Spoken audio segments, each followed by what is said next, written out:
കേന്ദ്രമന്ത്രി അമിത് ഷാ കഴിഞ്ഞ ദിവസം പറഞ്ഞിരിക്കുന്നത് ഇംഗ്ലീഷ് പറയുന്നവർ അത് അവർക്ക് ലജ്ജിക്കുമെന്നുള്ളതാണ്. നമ്മൾ ഈ പ്രസ്താവന കാണുന്നത് കേന്ദ്ര സർക്കാർ ഹിന്ദി എല്ലായിടത്തും ഇമ്പോസ് ചെയ്യാൻ ശ്രമിക്കുന്നതിനിടയിൽ ഇങ്ങനെ ഒരു പ്രസ്താവന. സാർ അതെങ്ങനെ വിലയിരുത്തുന്നത്? ഈ പ്രസ്താവനയെ കുറിച്ച് പറയുമ്പോൾ ഏറ്റവും ആദ്യം ഇന്നിപ്പോ ശശി തരൂരിന്റെ ഒരു അദ്ദേഹത്തിന്റെ എക്സ്പോസ്റ്റിൽ ഒരു വീഡിയോ, അദ്ദേഹം പഴയ വീഡിയോ പങ്കുവച്ചാണ്. ആ പഴയ വീഡിയോ പങ്കുവച്ചത് യഥാർത്ഥത്തിൽ അമിത്ഷായെ കൂടി ന്യായീകരിക്കാന്ന് പറഞ്ഞതാണോ നമുക്ക് സംശയം തോന്നും. കാരണം അത്തരത്തിലുള്ള ടൈമിംഗ് ആണ് അത് പങ്കുവച്ചേക്കണത്. ഹിന്ദി സംസാരിക്കാൻ മോദി വിദേശ രാജ്യങ്ങളിൽ ചെന്ന് ഹിന്ദി സംസാരിക്കുന്നതിൽ ഒരു തെറ്റുമില്ല. അതായത് ഹിന്ദിയാണ് ഭംഗിയായി സംസാരിക്കാൻ കഴിയുന്നതെങ്കിൽ അത് സംസാരിക്കട്ടെ എന്ന് പറയുന്ന ഒരു വീഡിയോ ആണ് പുറത്തേക്ക് വിട്ടിട്ടുള്ളത്.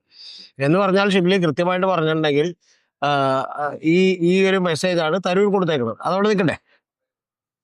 ഇത് പറഞ്ഞത് അശുതോഷ് എന്ന് പറയുന്ന ഒരു IAS ഓഫീസറുണ്ട്. അദ്ദേഹം എന്തോ 1994 ബാച്ചുകാരാണ്. അദ്ദേഹം ഒരു പോയറ്റാണ്. നിരവധി ബുക്കുകൾ ഇതിനു മുമ്പ് എഴുതിയിട്ടുണ്ട്. അദ്ദേഹത്തിന്റെ ഒരു പുസ്തക പ്രകാശനത്തിൽ വെച്ചിട്ടാണ് ഈ പറയുന്ന ഒരു കാര്യം പറഞ്ഞിട്ടുള്ളത്. ഈ പറയുന്ന കാര്യം പക്ഷെ ഇവരുടെ നേരത്തെ ഉള്ള അജണ്ടയാണ്.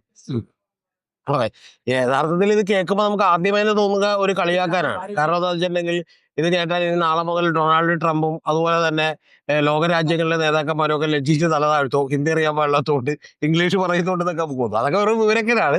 പക്ഷെ അദ്ദേഹം പറഞ്ഞിട്ടുള്ള ഒറ്റ കാര്യത്തിന്റെ അടിസ്ഥാനത്തിലാണ്. ഇത് വെറും മണ്ടത്തരമാണ്. ഇതൊന്നും തടഞ്ഞു നിർത്താൻ അമിത്ഷായെ കൊണ്ടൊന്നും പറ്റില്ല.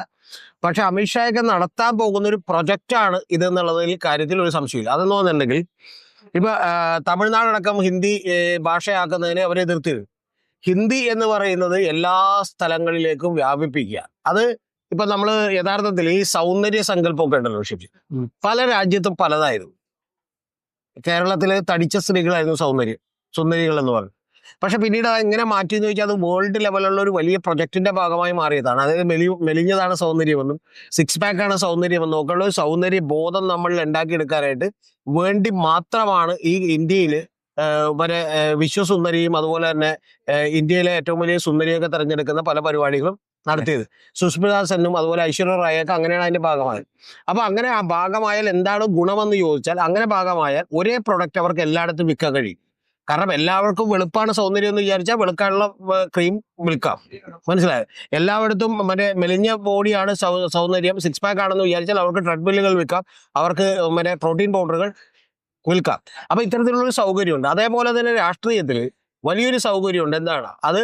എല്ലാ സ്ഥലത്തും തന്നെ ഹിന്ദി വ്യാപിക്കുകയും എല്ലാ സംസ്ഥാനങ്ങളിലും ഹിന്ദി പറയുകയും ചെയ്തിട്ടുണ്ടെങ്കിൽ യഥാർത്ഥത്തിൽ അത്തരത്തിലുള്ള ഒരു കമ്മ്യൂണിക്കേഷൻ അവർക്ക് ഈസിയായി നടക്കും.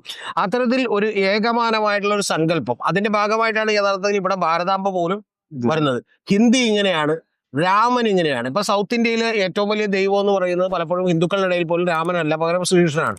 അപ്പൊ ആ കൃഷ്ണനെ മാറ്റിക്കൊണ്ട് രാമനെ പ്ലേസ് ചെയ്യുക. അങ്ങനെ ഒരു ഏകതയിലേക്ക് എത്തിച്ചാലുള്ള ഗുണം എന്താണെന്ന് വെച്ചിട്ടുണ്ടെങ്കിൽ പിന്നെ ഈ കാര്യം മാത്രം സെല്ല് ചെയ്താൽ മതി. അല്ലെങ്കിൽ ഇപ്പൊ ഒരു കമ്പനിക്ക് തന്നെ പല പല പ്രൊഡക്റ്റുകൾ ഉണ്ടാക്കേണ്ടി വരും. യഥാർത്ഥത്തിൽ ഇത് നരേന്ദ്രമോദി പണ്ടേ പറഞ്ഞിട്ടുണ്ട്. അപ്പൊ അദ്ദേഹം തുറന്നു പറഞ്ഞിട്ടുണ്ട്. അദ്ദേഹം രാജ്യസഭയിലും അതുപോലെ ലോക്സഭയിലും ഒരു തവണ പ്രസംഗിച്ചപ്പോൾ കൃത്യമായി രാഹുൽ ഗാന്ധിക്ക് ഒരു ഉപദേശം കൊടുത്തിരിക്കും.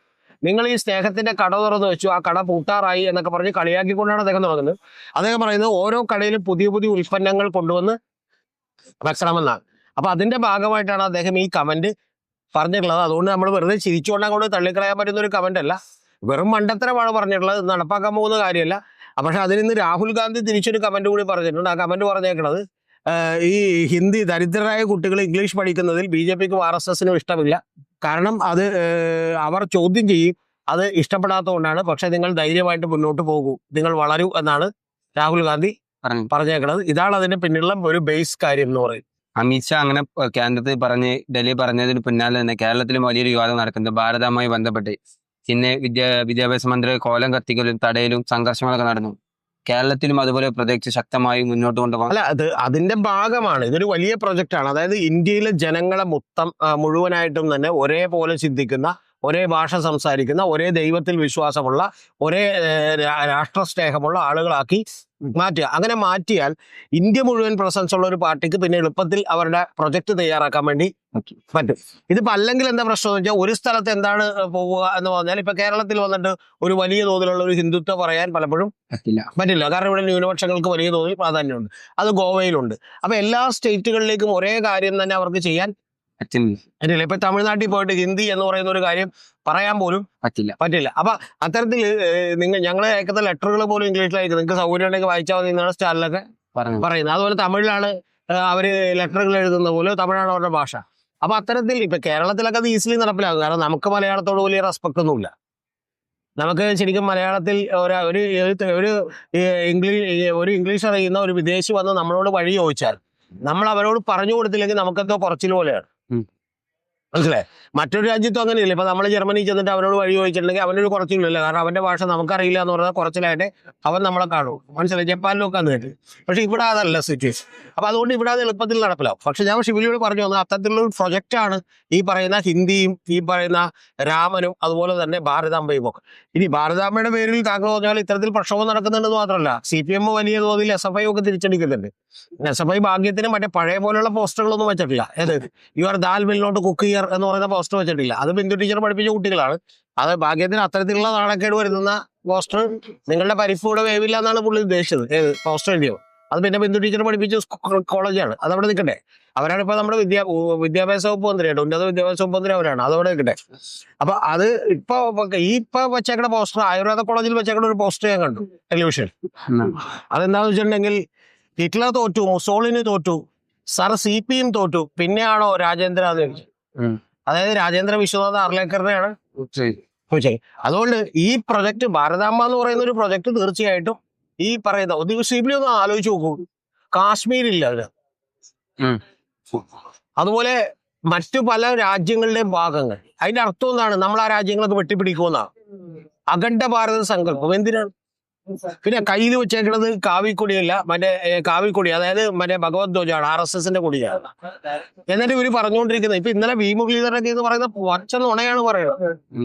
ആ പച്ച നുണ പറഞ്ഞുകൊണ്ടിരിക്കുന്നത് രവീന്ദ്രനാഥ ടാഗോറിന്റെ മറ്റേ ബന്ധുവാണല്ലോ മറ്റേ ഒരു പടം വരച്ചിട്ടുള്ളത്. അപ്പൊ ആ പടം നിങ്ങൾക്ക് അനുഭവിക്കുക, അത് 4 കൈയുള്ള ഒരു ഫോട്ടോയാണ്. ആ 4 കൈയിൽ ഇതുപോലെ കൊടിയില്ലായിരുന്നു. മനസ്സിലായി? പിന്നെ കഴിഞ്ഞ ദിവസം വി മുരളീധരൻ പറഞ്ഞ മറ്റൊരു കമന്റ് ഉണ്ട്, അത് കേൾക്കേണ്ടതാണ്. നിങ്ങൾക്ക് കഫിയെ ധരിച്ച് ഇതുവഴി പോകാമെങ്കിൽ എന്തുകൊണ്ട് നിങ്ങൾക്ക് ഭാരതാംബയുടെ പടം ഒന്ന് വെച്ചുകൂടാന്നാണ് ചോദിക്കണം. കഫിയെ ധരിച്ചു പോയതൊക്കെ റോട്ടിലൂടെയാണ്, അല്ലാതെ രാജ്ഭവനിൽ കയറിയിട്ടല്ല എന്ത് ചെയ്തത്, പൂജിക്കാൻ പറഞ്ഞത്. അല്ലെങ്കിൽ മറ്റുള്ളവരോട് പൂജിക്കാനും പറഞ്ഞില്ല. അങ്ങനെ വലിയ തോതിൽ ഇത് വിഭാഗീയത എങ്ങനെ ഉണ്ടാക്കാം, ദേശഭക്തിയും ദേശസ്നേഹവും ഉണ്ടാക്കി എങ്ങനെ നമുക്ക് കുറച്ച് 4-5 വോട്ട് പിടിക്കാം എന്നുള്ളതിന്റെ പരീക്ഷണമാണ് ഇപ്പോ ആരിഫ് മുഹമ്മദ് ഖാന് ശേഷം രാജേന്ദ്ര വിശ്വനാഥ് ആർലേക്കർ വെച്ച് നടത്തുന്നത്. സോ എന്ന് പറഞ്ഞാൽ ആദ്യം ഇവര് ഹിന്ദുത്വ പൊളിറ്റിക്സ് ആയിരുന്നു, പിന്നെ ഇക്കണോമിക് ഡെവലപ്മെന്റ് ആയിരുന്നു. ഇപ്പൊ അതിന്റെ ഒപ്പം ദേശീയതയാണ് ഇതിനേക്കാളൊക്കെ കവച്ചു വെക്കുന്ന ആളുകളെ മൊത്തം യോജിപ്പിക്കാൻ പറ്റുന്ന പദ്ധതി എന്നവർക്ക്. ഇതൊരു വലിയ പ്രശ്നത്തിലേക്ക് പോകും. ഇപ്പൊ BJP നേതാവ് പറഞ്ഞത് ഇന്ത്യയുടെ കൊടി കാവിയാക്കണം, കാവിക്കൊടിയാക്കണം എന്നാണ്. അപ്പം ഇതൊക്കെ ഇതൊക്കെ ശരിക്കും ഇന്ത്യയുടെ കൊടിയൊക്കെ തീരുമാനിക്കുന്നതിന് മുമ്പ് തന്നെ ഷിബിലിയൊക്കെ ചരിത്രം പഠിച്ചാൽ മനസ്സിലാവും, RSSനൊക്കെ അത്തരത്തിലുള്ള പല താല്പര്യങ്ങളും ഉണ്ടായിരുന്നു.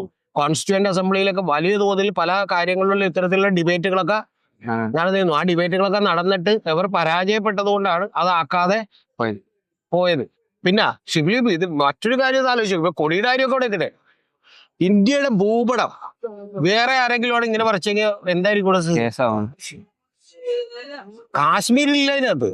പ്ലസ് കാശ്മീർ നമ്മുടെ പാകിസ്ഥാനോ നമ്മളെ ആക്രമിക്കുന്ന പാക് ഒക്യുപ്പൈഡ് കാശ്മീരൊക്കെ അതിനകത്തുണ്ട്. ആര് ലഷ്കർ ഇ തോയ്ബയുടെ ഒക്കെ ഈ പറഞ്ഞ പോലെ ടെററിസ്റ്റ് ഇൻഫ്രാസ്ട്രക്ചർ എന്ന് പറയുന്ന സ്ഥലങ്ങളൊക്കെ ഇതിനകത്ത് ഉൾപ്പെട്ടിട്ടുണ്ട്. എവിടെ ചെന്നാണ് സംസാരിക്കുന്നത്?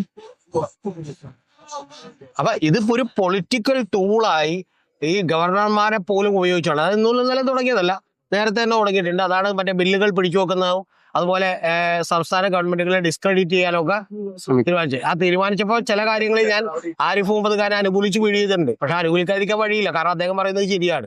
കാരണം KK രാകേഷിന്റെ ഭാര്യയെ അസിസ്റ്റന്റ് പ്രൊഫസറിൽ നിന്ന് അസോസിയേറ്റ് പ്രൊഫസർ ആക്കാൻ വേണ്ടിയിട്ട് ചാൻസലർ മാറ്റണമെന്ന് പറഞ്ഞാൽ നമുക്ക് അംഗീകരിക്കാൻ പറ്റില്ല. അത് ആരിഫ് മുഹമ്മദ് ഖാൻ പറയുന്നതിലും ശരിയുണ്ടായിരുന്നു. പക്ഷെ അതിന്റെ എല്ലാ സീമകളും ലംഘിച്ച് ഇപ്പൊ ശരിക്കും വന്നിട്ടുണ്ടെങ്കിൽ വെറും വിദണ്ഡ വാദങ്ങളുമായിട്ട് രാജേന്ദ്ര വിശ്വനാഥ് ആർലേക്കർ ഇറങ്ങിയേക്കാണ്. ഇതിന്റെ ഇടയിൽ പെട്ടുപോകുന്ന ആരാധറിയാമോ? പെട്ടുപോകുന്നത് കോൺഗ്രസ്സാണ്. കോൺഗ്രസിന് വ്യക്തമായ നിലപാട് പറഞ്ഞ് കോൺഗ്രസ് ഇപ്പൊ വ്യക്തമായ നിലപാട് പറഞ്ഞിട്ടുണ്ട്. കോൺഗ്രസ് മുഖ്യമന്ത്രിക്കൊപ്പമാണെന്ന് പറഞ്ഞിട്ടുണ്ട്. അല്ലെങ്കിൽ ശിവൻകുട്ടിയെ ആളുകൾ അഭിനന്ദിച്ചിട്ടുണ്ട്, മുരളീധരനൊക്കെ അഭിനന്ദിച്ചിട്ടുണ്ട്, K മുരളീധരനൊക്കെ. പക്ഷെ എങ്കിൽ പോലും ഈ ചർച്ചയിൽ എങ്ങും ആര് വരുന്നില്ല. കോൺഗ്രസിന് വലിയ പ്രാധാന്യം കിട്ടുന്നില്ല. പിന്നെ എന്ത് ചെയ്യും? യഥാർത്ഥത്തിൽ ബി ജെ പിക്ക് ഒരു സൈഡ് ബി ജെ പി രാജ്യസ്നേഹികൾ ഞങ്ങളാണെന്ന് പറയുന്ന ആളുകൾ കുറച്ചുപേര് വിശ്വസിച്ച് ബി ജെ പിയോടൊപ്പം നിൽക്കും. അതിനെ എതിർക്കുന്ന പക്ഷം മുഴുവൻ എൽ ഡി എഫിനും എന്ന് പറഞ്ഞാൽ കഴിഞ്ഞ 2001 49% നിന്ന് UDF 36% കുറഞ്ഞതുപോലെ ഇനിയും കുറയാനുള്ള ഒരു ചാൻസ് ആണ് ഇത്തരം വിവാദങ്ങളിലൂടെ ഉണ്ടാവുന്നത്. ശരിക്കും പറഞ്ഞാൽ ഇന്ന് ഞാൻ പറയുന്നത്, ഞാനാണ് ഇപ്പോൾ കോൺഗ്രസിന്റെ നേതാവെങ്കിൽ ഇന്ന് ഡിവൈഎഫ്ഐക്കാരും SFIക്കാരും ഒക്കെ ജാഥ നടത്തുന്നതിന് മുമ്പ് ഞാൻ യൂത്ത് കോൺഗ്രസ്സുകാര് രാജ്ഭവനിലേക്ക് ജാഥ പക്ഷെ അപ്പൊ ഇവരുടെ പേടി എന്താണെന്നറിയാം, അത് CPM മുതലെടുക്കും, LDF മുതലെടുക്കുമെന്ന്. പക്ഷെ അങ്ങനെ മുതലെടുക്കുമെന്ന് പേടിച്ചു നിന്നിട്ട് ഇനി കാര്യമില്ല. അങ്ങനെ പേടിച്ചു നിന്നാൽ ഇവരുടെ പരിപാടി തീർന്നു പോകും.